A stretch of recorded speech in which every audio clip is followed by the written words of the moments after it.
오늘의 이 말씀, 우리는 이 말씀에 대한 내용이 무엇을 의미하고 있는지 너무나도 잘 알고 있습니다. 그러나 이 시간 다시 또 듣게 하시는데요, 이 말씀을 다시 또 듣게 하실 때에 이 말씀이 다른 사람이 아닌 바로 우리 각자 우리 자신들을 향한 말씀으로 정말 마음밭에 견고하게 심어지는 귀하고 복된 시간이 되어지기를 바랍니다. 이 시간 본문의 말씀을 더 자세히 이해하기 위해서는 마태복음 22장 처음으로 가서 그 내용을 먼저 살펴보아야 되기에 우리 함께 22장 1절부터 4절까지를 함께 합독해 봅니다. 1절로 4절까지 시작. 예수께서 그 대답하여 이르시되 천국은 마치 자기 아들을 위하여 혼인잔치를 베푼 어떤 임금과 같으니 그 종들을 보내어 그 청한 사람들에게 이르기를 내가 오찬을 준비하되 나의 소와 살찐 짐승을 잡고 모든 것을 갖추었으니 내가 또 틀렸어요? 3절 시작. 그 종들을 보내어 그 청한 사람들을 혼인잔치에 오라 하더니 오기를 싫어하거늘 다시 다른 종들을 보내며 이르되 청한 사람들에게 이르기를 내가 오찬을 준비하되 나의 소와 살찐 짐승을 잡고 모든 것을 갖추었으니 혼인잔치에 오소서 하라 하였더니 아멘. 네. 사람이 자꾸 건너뛰려고 해요. 미안해요. 자, 이 말씀 우리가 지금 합독한 이 말씀, 이 시간 본문의 말씀이 기록된 마태복음 22장 1절에서 14절까지 큰 제목이 뭐냐 하면 그 앞에 22장이 그 위에 보면은 제목이 뭐예요? 혼인잔치의 비유로 이렇게 기록이 되어 있습니다. 지금 우리가 합독한 22장 2절에서 보게 되면은 혼인잔치의 상황을 천국은 마치 이러하다로 기록을 하고 있으며 복음 전파에 대한 비유로 기록된 말씀을 3절부터 해서 보게 되면은 종들을 보내어 청한 사람들을 혼인잔치에 오라고 일일이 찾아다니면서 전하여 줍니다. 전하여 주지만 사람들이 듣기 좋아했다고요? 듣기 좋아하지 않았어요. 듣기 싫어하고 거절하고 이 핑계대고 저 핑계대고 혼인잔치의 청함을 피했다는 그런 내용이 됩니다. 그러나 그럼에도 임금이 포기하지 않았어요. 포기하지 않고 다른 종들을 또 보내어서 이르기를 그 청함을 받은 사람들에게 이르되 혼인잔치에 소와 살찐 짐승을 잡아서 맛있는 음식도 준비해 놓았으니 혼인잔치에 참석해달라고 그렇게 또 가서 전합니다. 그러나 그 종들의 말을 듣는 사람들의 태도를 보니까 그 태도가 5절에서 나는 무슨 일이 바빠서? 밭일이 바빠서, 또 나는 뭐가 바빠서? 사업을 하기 때문에 바빠서 이런저런 핑계를 대면서 잔치에 참여할 수 없다라고 합니다. 그런데 이렇게 핑계를 대면서 거부하는 것으로 끝난 것이 아니라 6절에서 보게 되면은 임금의 특명을 받고 그 특명을 전하러 갔던 임금의 종들을 어떻게 했어요? 잡아 때리고 모욕을 하고 죽이기까지 했다는 거예요. 이러한 말씀의 내용들이 비유로 하여서 기록이 되어 있지만 실제로 복음을 전파하다가 순교를 당한 선지자들이 얼마나 많다는 사실을 알고 있지 않습니까? 아버지 하나님의 많은 일꾼들이 지금 현재 우리들에게 복음이 전해지기까지 예수 그리스도를 비롯하여 많은 순교자들의 희생이 있었고 또 그 안에서 사도 바울의 경우를 보게 되면은 예수 그리스도를 정말 전하는 복음 사역 속에서 어떤 고통을 당했습니까? 40의 항아를 감한 39대의 매를 5번이나 맞았고 생사의 사선을 여러 번 견뎠으며 3번 태창이 뭐 갈고리가 달린 창이잖아요. 그 매잖아요. 태창으로 맞고 1번은 돌로 맞았다라는 이러한 희생의 내용들이 고린도후서 11장 24절부터 25절까지의 기록이 되어 있습니다. 그리고 26절에서 보게 되면 선교 사역의 여행지를 돌면서 생겼었던 위험의 일들이 기록이 쫙 되어 있습니다. 이러한 복음 사역에 있어서 생명을 위협하는 대부분의 일들이 그 복음을 전하는 사도 바울을 전혀 모르는 사람들이 그렇게 핍박을 하고 때리고 잡아 죽이려고 했겠습니까? 아니지 않습니까? 아는 사람들이 같은 유대인으로서 그 사람과 함께 정말 잠자고 밥 먹고 생활하고 했던 그런 사람들이 주로 이뤘고 그리고 이제 앞장을 섰고, 그런데 반면에 사도 바울에 대해서 너무나 잘 알고 있는 사람들에 의해서 테러당한 것이 있지만, 또 반면에 전혀 모르는 사람들을 통하여서 또 이렇게 고통받은 것이 기록이 되어 있습니다. 이 세상 온 인류 가운데 그 속에서 구원을 받기로 작정된 사람들을 구원받기로 작정되었다 할지라도 그 사람들을 찾아내는 것이 쉬운 일인가요? 모래알 속에서 사금 하나 찾아내는 것도 쉬운 일이 아니에요. 그런 과정 속에서 일들이 그리 쉽지 않은 가운데 그들이 듣든지 아니 듣든지 복음이라는 것은 쉼없이 전하여져야 된다고 말씀하지 않습니까? 그리고 지금도 여전히 전해지고 있습니다. 근데 지금도 여전히 어디에선가 복음과 연결된 핍박 내지는 생명의 위협이 있다는 게 사실이에요. 이 시간 우리들에게 듣게 하시는 말씀들이 비록 비유로 기록이 되어 있지만 마음에 새롭게 믿음이 세워지는 계기의 말씀이 되어야 된다는 사실. 그리고 우리들도 사람을 만나서 예수 그리스도를 전하다 보면 어떤 사람은 뭐라고 합니까? 바빠서 못 가요. 바빠 죽겠는데 어디 그런 데 가서 예배를 드릴 시간 어디 있어요? 그래 하고, 나는 지금은 아니고 조금 내가 좀 안정이 되면 이 다음에 가려고 하는 사람 있지 않습니까? 그죠? 그리고 무엇보다도 그 복음 앞에 강하게 아주 반격을 하면서 예수 그리스도와 우상을 비교하며 대드는 사람들이 있어요. 대드는 사람이 있는가 하면 너무나도 심하게 예수 그리스도를 전하는 사람을 미워하고 격분하여서 막 그냥 완전히 사람을 무한하게 하는 사람들이 있지 않습니까? 그러나 우리는 이 말씀을 대할 때에 어떤 누구를 생각하기 전에 지금 현재 예수 그리스도 안에 우리 각자들이 어떠한 믿음 안에 있는가를 돌아보는 시간들이 되어야 된다는 사실. 그리고 이 시간 우리가 깨달아야 할 것이 뭐냐 하면은 예수 그리스도를 그저 막연하게 믿지 말자는 거지요. 막연하게 교회만 다니면 된다고 하는 생각을 하고 있는 사람들이 있지 않습니까? 그러면 무조건 다 천국 가는 걸로 생각하는 사람들이 있습니다. 자, 예수를 믿는다는 것은 그 믿노라 하는 믿음과 그리고 그 믿음 안에서의 본질이 되는, 본질이 뭡니까? 행위가 있어야 된다는 거예요. 믿느냐? 그리고 그 말씀이 인도하는 대로 어떻게 해라? 행위로 옮겨가라. 이거거든요.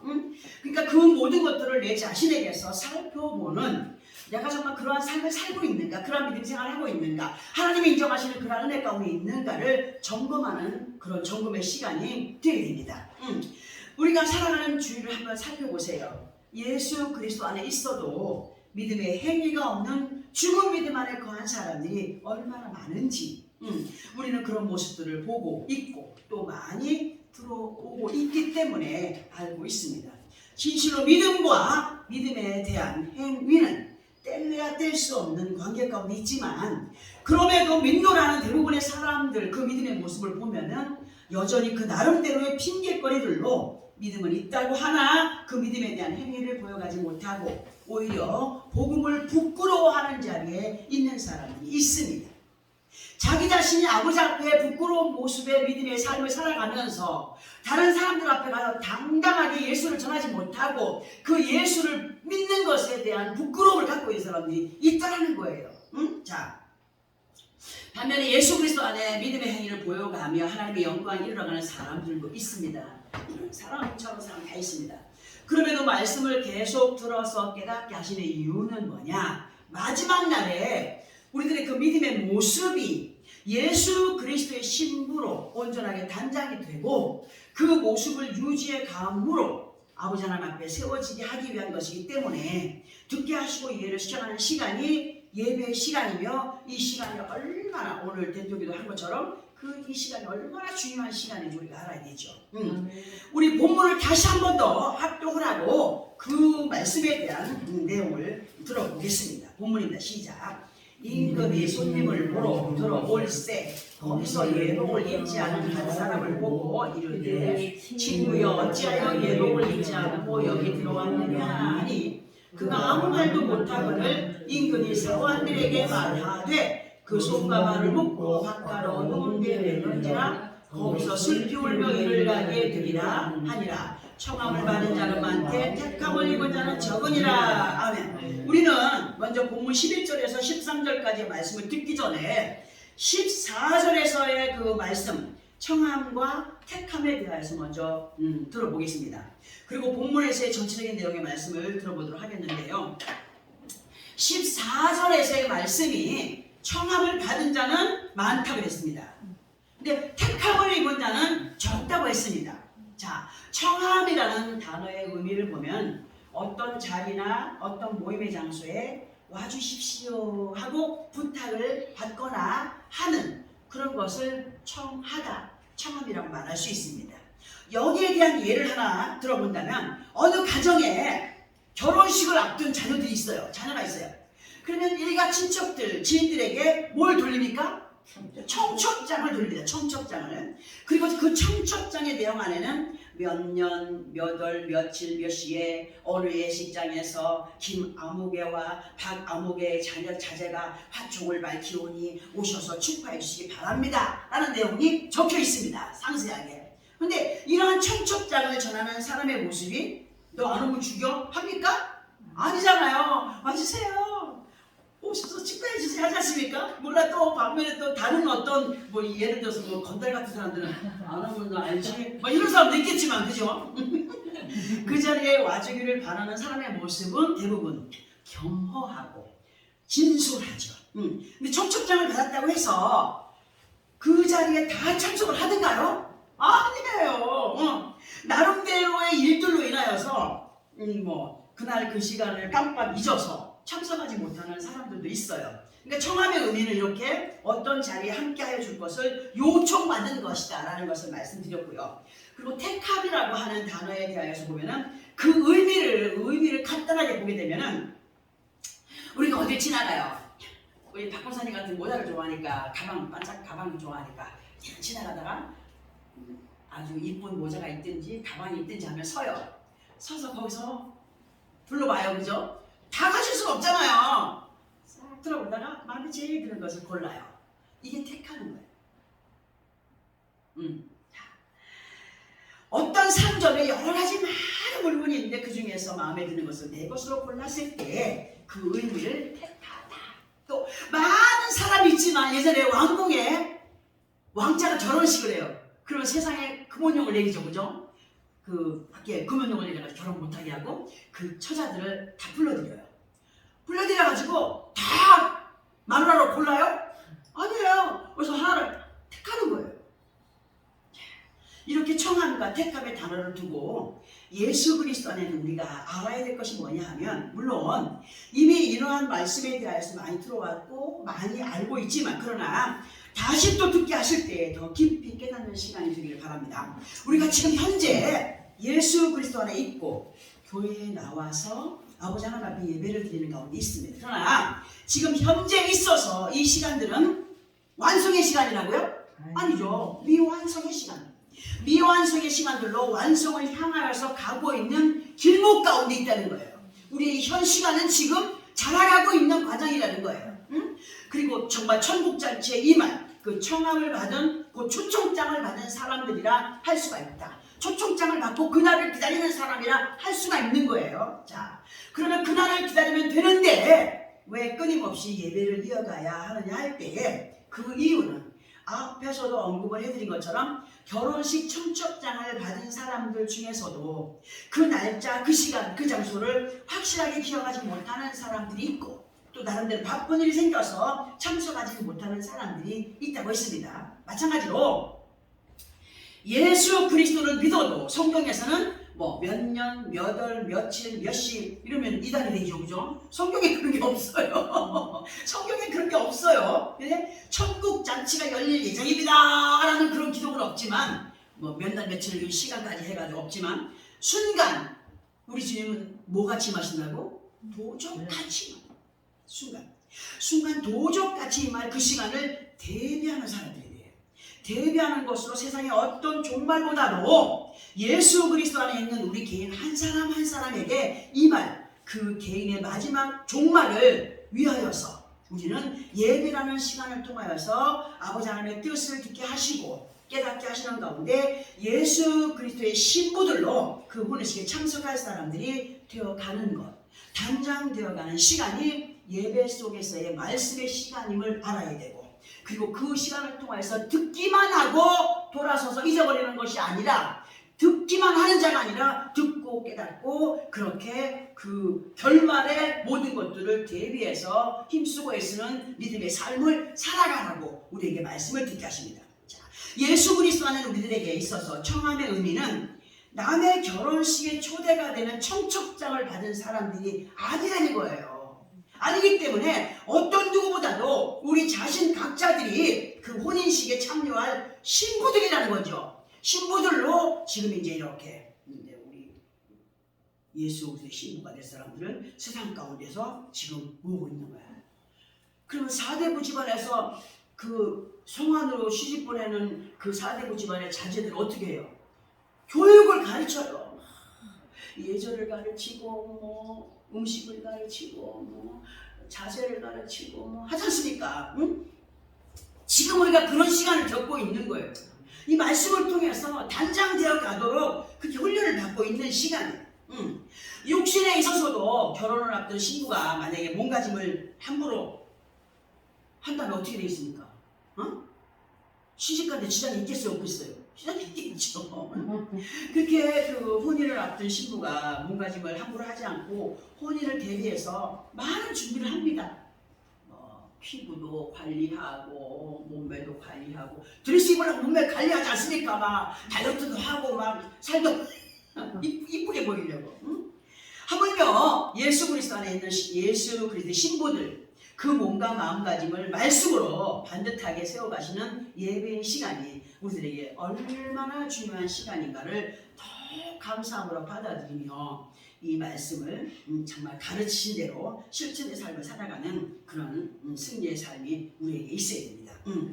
근데 만약에 예를 들어서 그 신부가 몸가짐을 함부로 하지 않고 막 더 이뻐지는 거야.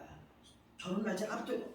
그러면 사람들 뭐라 그랬어요? 아이고 저 아무개가 시집 간다고 하더니 결혼을 앞두고 나서 더 예뻐지네 하는 소리를 듣듯이 예수 믿는 사람이 저 아무개가 말이야 옛날에는 희한했는데 예수를 믿더니 정말 달라졌네 하는 소리를 들어야 될 거 아닙니까? 그럼 누구에게 영광이 돼요? 하나님께 영광이 돼요. 정말 예수 믿더니 달라진다 하는 소리를 들어야 됩니다.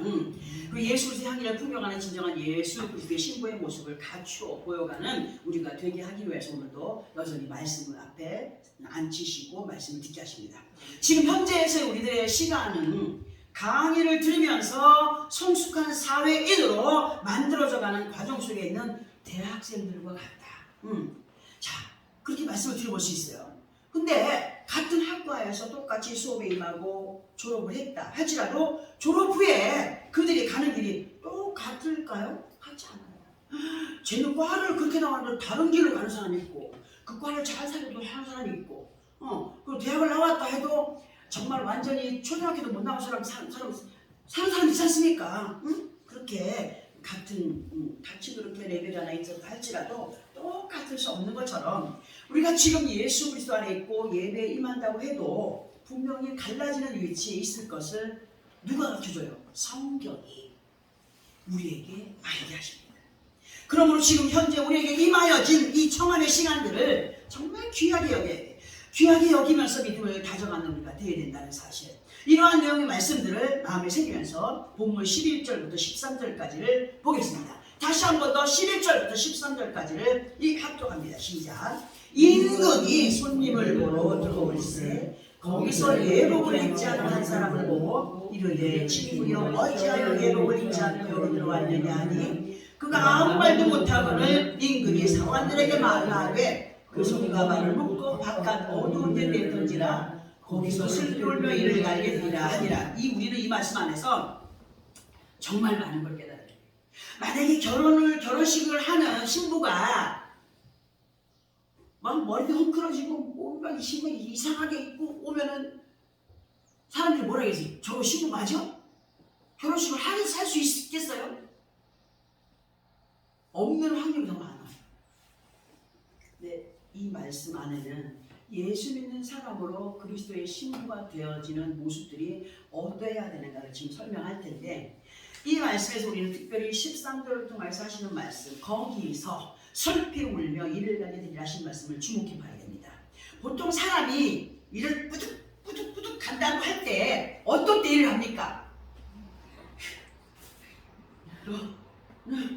죽을래 살래 화가 났을 때 일을 뿌득 갈잖아요. 그런데 여기 이 말씀에서 일을 갈게 된다는 것은 의미는 억울해서 화가 나서 하는 행동이 아니에요. 너무도 참기 어려운 고통 속에서 표현되는 것을 이를 갈게 된다. 슬피 울며 이를 갈게 된다는 것을 말씀하시는 거죠. 예수 그리스도 안에 있어도 이런 말씀 드리는 게 정말 혐오스러울 수가 있어요. 왜? 내가 예수를 믿는데 천국 티켓을 갖고 있는 사람인데라고 하면서 왜 저런 소리를 들어야 되나 하는 사람도 있겠으나, 지옥을 우리는 예외로 두지 말아야 된다는 겁니다. 지옥이 나와야 상관없어? 아니요. 지금 이 말씀해 보세요. 초촉이 됐잖아요. 자, 지옥은 예수를 믿지 않는 사람들이 가는 곳이야 하는 생각으로 나와는 상관이 없어 하는 방관의 사람들이 예수 그리스도 안에 너무도 많다. 보세요. 지금 본문의 말씀이 천국에 임할 때 그 모습을 비유로 하신 말씀입니다. 예수님이. 그러면 청함과 택함의 차이를 우리는 뭐로 보아야 되느냐 할 때, 야고보서 3장 12절의 말씀을 한번 찾아서 합독해 볼까요? 야고보서 3장 12절의 말씀, 신약성경 374페이지 정도 있습니다.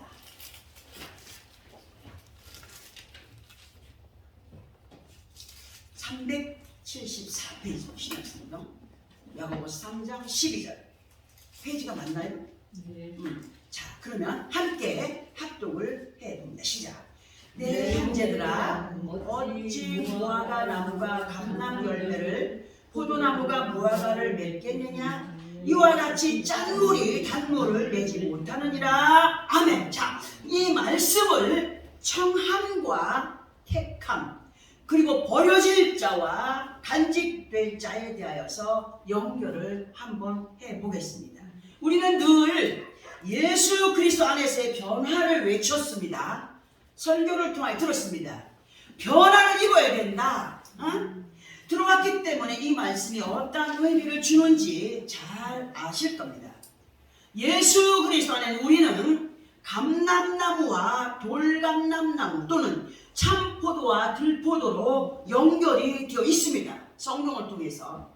너희가 이전에는 돌감람나무였으나, 너희가 이전에는 들포도였으나, 그러나 어떻게 됐다고요?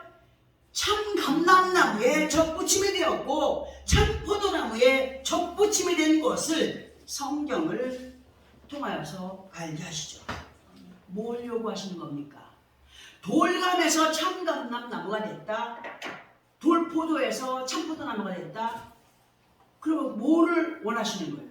변화를 원하시는 거예요. 근데 보세요. 돌감 가지가 당감나무에 접붙임이 됐을 때에 금방 적응이 된다고요? 적응 안 돼요. 적응이 되지 않아요. 적응의 시간을 분명히 거칩니다. 거치게 돼. 누구의 손길을 요구합니까? 농부들의 손길을 요구합니다.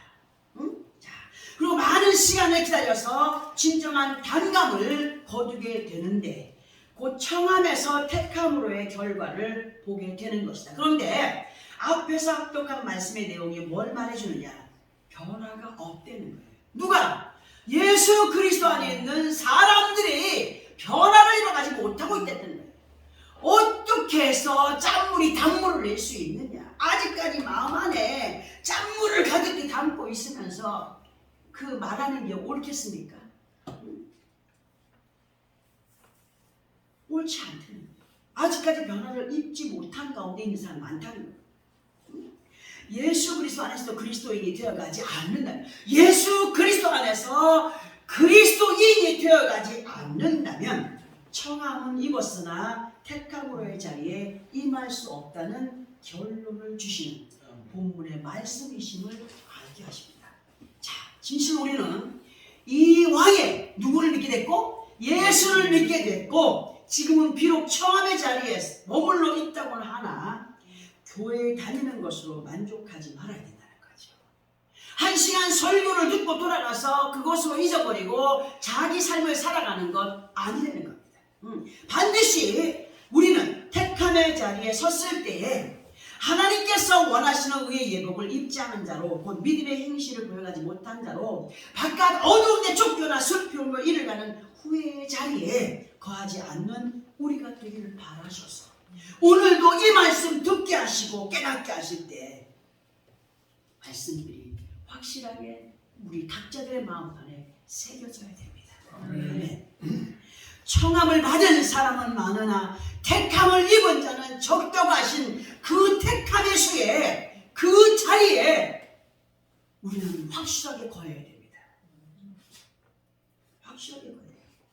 우리 그런 믿음의 삶이 그러한 인정되는 사람들이 되어가기 위하여서 지금 청함을 받고 살아가는 이 시간들 속에서 듣고 깨닫게 하실 때에 요한복음 1장 47절에서의 말씀처럼 어떠한 믿음이 그리고 어떠한 믿음의 삶이 어떠한 마음가짐이 되어야 되느냐. 요한복음 1장 47절에서의 말씀을 보면은 예수님께서 나다나엘을 보시며 이는 참으로 이스라엘 사람이라 그 속에 간사함이 없도다 인정하셨습니다. 마음에 간사함이 없다는 것은 그만큼 믿음의 정직함을 보여가는 사람인 것을 말할 수가 있습니다. 마음에 간사함이 있다는 것은 인간적인 것들로 요사모사한 것이 아니라 아버지 앞에 이중인격을 써가는 것이 간사함을 보이는 겁니다.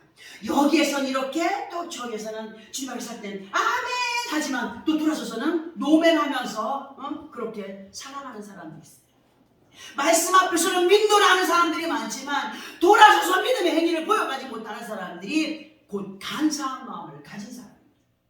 그런데 예수님이 나다나엘을 볼 때에 나다나엘의 마음이 너무 정직한 거예요.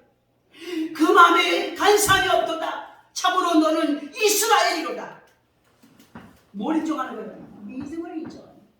하나님의 자녀로서의 삶을 살아가는 것을 인정하고 계시는 거 아닙니까? 사람이 살다 보면 이런 모습 저런 모습 살아갈 수가 있습니다. 그러나 우리는 예수 안에서 하나님 보시기에 간사함이 없는 정직한 믿음의 모습을 보여가는 사람들입니다. 여기에서 제가 사람들에게 주님의 이름으로 이것을 대접하고 저것 대접할 때 처음에 경계를 하는 거예요. 경계를 하는 거예요. 저 여자가 도대체 무슨 마음을 먹고 우리에게 다가오는 걸까? 그러나 그 마음이 읽어줘도 웃으면서 안녕하세요. 안녕하세요. 또 가요. 지금은 자기들도 그 어떤 의심 없이 받아들여요. 우리에게 있어서 하나님 앞에도 인내심을 갖고 믿음의 모습을 보여가야 되겠지만 또 돌아가서 사회생활을 하면서 그 안에서도 나를 지킬 수 있는 인내가 필요하다는 것. 내 감정을 지킬 수 있는 인내가 필요하다는 거죠. 예전에 제 성격은 참지 못하는 성격이었습니다. 진짜. 이제 돌 감람나무에서 참 감람나무에 붙임받은 사람들 이제서야 그 진액을 빨아야 되겠구나 더 열심히 빨아야 되겠구나 하는 마음을 갖고 이제서야 단감나무로서의 가지가 되어간다는 사실. 여태까지 내가 예수를 믿으면서 복음을 전하며 살았지만 이제서야 더 간절히 느끼고 더 간절히 바람으로의 삶을 살아가게 됩니다.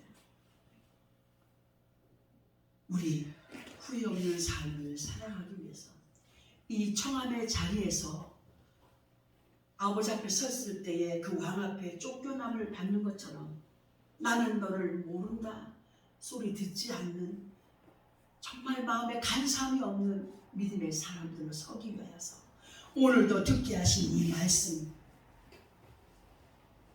우리의 모습에서 변화의 모습을 보기 원하시는, 예수를 믿기 전의 모습과 예수를 믿으면서의 변화의 모습을 보기 위하시는, 그리고 그렇게 만들어가기 원하시는 내 하나님께서 오늘 예수 그리스도 이름으로 이 종을 통하여 듣게 하시는 이 말씀들 마음에 새기며 지옥은 나와 상관이 없어라고 하는 착각을 버리고 택함의 자리를, 완전한 자리를 누구의 자리로요? 내 자리로 만들어가는 나와 여러분의 삶이 되어지기를 예수 그리스도 이름으로 축원합니다. 아멘. 기도하겠습니다.